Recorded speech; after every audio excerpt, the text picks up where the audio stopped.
Hello दोस्तों, स्वागत है आपका मेरे इस नए वीडियो में। हम बात करने वाले हैं आज भौतिक विज्ञान, उससे रिलेटेड कुछ राशियों के बारे में। तो देखिए, भौतिक विज्ञान के अंतर्गत आपके जो भौतिक राशियां होती हैं हमें उन्हें मेज़र करना पड़ता है, और भौतिक राशियों को मेज़र करने के लिए अलग अलग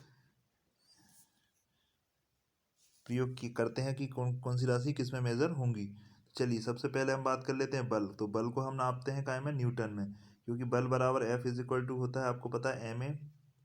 F is equal to M A. इसके बारे में सबसे पहले बताने वाले व्यक्ति न्यूटन थे। तो इसे जो है, इसलिए उनके नाम पर इसको न्यूटन कहा जाता है। इन्हें भौतिक विज्ञान के जनक कहा जाता है। तो न्यूटन जो है भौतिक विज्ञान के आपके जनक हो जाएंगे। इसके बाद हम बात कर लेते हैं दूसरी यूनिट। तो जो है कार या ऊर्जा, दोनों को एक ही यूनिट में नापा जाता है, वह जूल रिप्रेजेंट किया जाता है आपके जे से। तो जो दोनों की इकाई, ये भी क्वेश्चन पूछा गया है कि कार और ऊर्जा दोनों की इकाइयाँ क्या है, तो दोनों की इकाई आपकी जूल है। शक्ति को हम काय में मेजर करते हैं? शक्ति हम वाट में मेजर करते हैं। कि जेम्स वॉट, जिनके नाम पर, जिन्होंने भाप के इंजन का आविष्कार किया था, तो उनके नाम पर शक्ति का जो मात्रक है वो वॉट रखा गया है। और एक अश्व शक्ति बराबर कितना होता है? तो एक अश्व शक्ति बराबर 746 वॉट होता है। इसके बाद बात कर लेते हैं दाब का मात्रक दोस्तों पास्कल है। ठीक है, दाब की जो है, दाब जो बराबर होता है, पी बराबर होता है एफ अपॉन ए। तो यहाँ पे दाब को जो है हमें जानते हैं कि पी इज इक्वल टू होता है एफ अपॉन ए। एक्चुअल में इसकी यूनिट होना था न्यूटन पर मीटर स्क्वायर, बट इसकी जो यूनिट है वैज्ञानिक पास्कल के नाम पर पास्कल रखा गया है, जो कि फ्रांस के थे। फिर बात कर लेते हैं आवृत्ति दोस्तों नापी जाती है। आवृत्ति क्या होती है आप जानते हैं? एफ इज इक्वल टू होता है 1/t। मतलब आवृत्ति को जो है यूनिट होनी चाहिए थी सेकंड इनवर्स, पर जो आवृत्ति की यूनिट साइंटिस्ट के नाम पर क्या रखी गई है?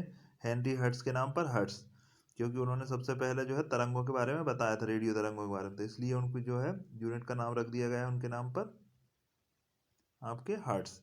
ठीक है, तो ये आप याद रखें, ये क्वेश्चन पूछे जा सकते हैं पटवारी में कि भाई आवृत्ति को किस में मेजर किया जाता है? तो हर्ट्स में, एच जेड से रिप्रेजेंट किया जाता है। फिर इसके बाद बात कर लेते हैं ज्योति प्लस, इसकी जो यूनिट होती है वो ल्यूमेन, साइंटिस्ट नाम पर है। प्रदीप, इसकी होती है लक्स।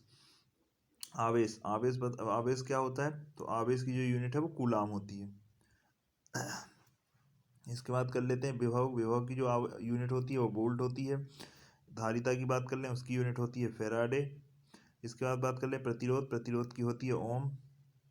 इसके बाद बात कर लें चालकत्व की, इसकी सीमेंस होती है, जो कि आपका प्रतिरोध का उल्टा होता है, तो इसकी जो है उन्हीं के नाम पर सीमेंस रखी गई है। इसके बाद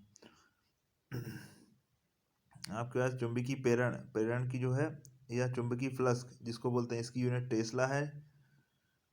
इसके बाद बात कर लेते हैं स्वप्रेरकत्व सेल्फ, इसकी हेनरी, साइंटिस्ट हेनरी के नाम पर हेनरी है। अन्योन प्रेरकत्व यानी म्यूचुअल इंडक्शन, इसकी भी यूनिट जो है आपकी हेनरी ही है। तो ये दोनों की जो यूनिट है वो सेम है। स्वप्रेरकत्व या अननोन प्रेरकत्व, किसी प्रकार के प्रेरकत्व की जो यूनिट है वो सेम रखी गई है। बात कर लेते हैं आगे बढ़ते हुए वीडियो में। अब कुछ पूरक इकाइयाँ भी होती हैं, जैसे कि समतल कोण, इसकी यूनिट आपकी रेडियन रखी गई है, इसे आर ए डी से रिप्रेजेंट किया जाता है। घन कोण, इसकी यूनिट एस आर रखी गई है।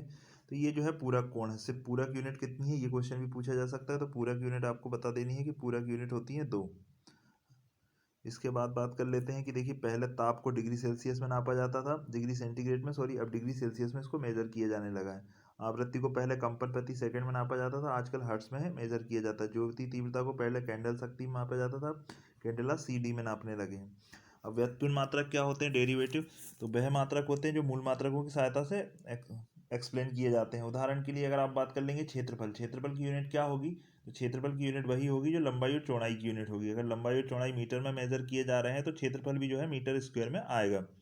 तो वह सारी, इन जो यूनिट मैंने बताई है, इनको छोड़कर जो यूनिटें होती हैं वो सारी आपकी डेरिवेटिव यूनिट्स होती हैं। अब देखिए, लूसेंट में जो आगे की बातें लिखी गई हैं वो क्या हैं, जो कि इंपॉर्टेंट से एग्जाम में पूछी जाती हैं।